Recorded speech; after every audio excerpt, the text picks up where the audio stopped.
brain.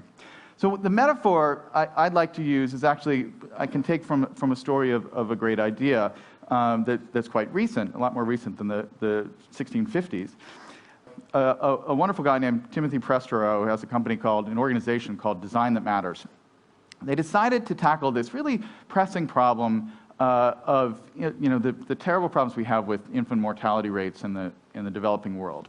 One of the things that's very frustrating about this is that we know by getting modern neonatal incubators into any context, if we can keep premature babies warm, basically, it's very simple. We can have infant mortality rates in those environments. So the technology is there. We have these are standard in all the industrialized worlds. The problem is, if you buy a $40,000 incubator and you send it off to a mid-sized village in Africa, it will work great for a year or 2 years, and then something will go wrong, and it will break, and it will remain broken forever. Because you don't have a whole system of spare parts, and you don't have the on-the-ground expertise to fix this $40,000 piece of equipment. And so you end up having this problem where you spend all this money getting aid and all this advanced electronics to these countries, and then it ends up being useless. So what Prestero and his team decided to do is to look around and see what are the kind of abundant resources in these developing world contexts.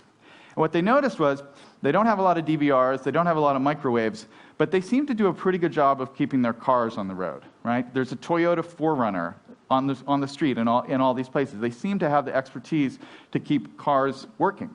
So they started to think, could we build a neonatal incubator that's built entirely out of automobile parts?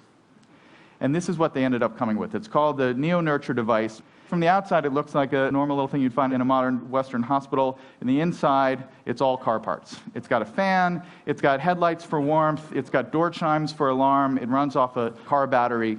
And so all you need is the spare parts from your Toyota and the ability to fix a headlight, and you can repair this thing.